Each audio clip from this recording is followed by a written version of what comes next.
kona akululanga kodwa siginya kukaka kwaye sisayiginya le ncindi yekhala. Iye yaqanqaleka imiyolelo iyinqwaba nto nje yathathelwa ngqalelo ziingqondo eziqinile zabantu abazenza iingqondi kodwa bengaqondi. Babetshilo xa ndinothi zingacandeka iintliziyo ziqhekeke zibe yinqwaba yeengcebe ezingancibikiyo kube inyaniso iyiyo.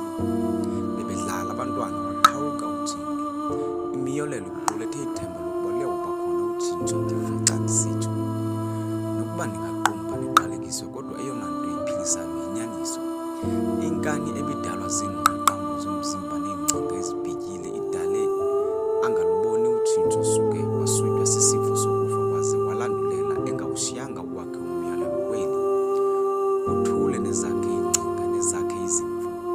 Lithi xhego bayowudela bakholwe noba ungahlala ebumnyameni bayowude bakubone.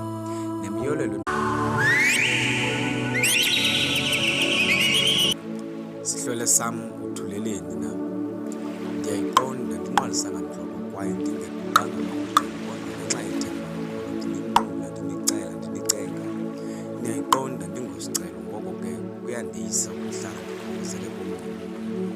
Hleze ithi kanti imiyolelo iyinqwaba ndiyiqenqa ngelixa ilele inyama kodwa okudala iqaqambulela ntliziyo kuba ukuba loo miyolelo ndivuka ndiyishiye kulaa ndawo endithe ndavuka nayo. Ndivuka ndingayiqondi ndiyisingiseleni okungasenani leyo endithe ndavuka nayo cace cawe kade mhlophe ihlele ehlungwini. Makungabi ngathi ndihlaliswa uqashuqashu kufuneka ndibe ndiqaqadisha ekubeni xa ndingenzi ngohlobo ndibonela ngalo niyaqaqanjelwa nendibone njengamntwana uswele ngexesha lolutshaba lwengqondo.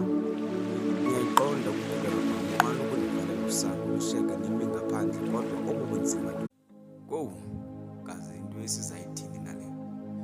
Kodwa ke kunyanzelekile siphumile kwaye namakhaya kunyanzelekile evusiwe, iintsapho ezidanisiwe, izihlobo ezingenamona zichwayitile.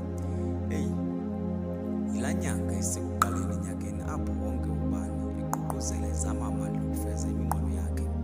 Ngabafuna umsebenzi behla besenyuka befaka izicelo kwizithuba ezivelayo. Sibuyile kwakhona entla kwamadlelo aluhlaza zizazama impilo. Siphumile emakhayeni ethu sivela ucela amandla amathamsanqa okukhanya. Besisayokrweca izidlwane zethu zesikhangelisi zesifulele zesikhanyisele. Besisayonqula amawethu sekuthi kulo nyaka xa sigoluka okungasenani sifike siphethe nto ithile esandleni. Singehlulwa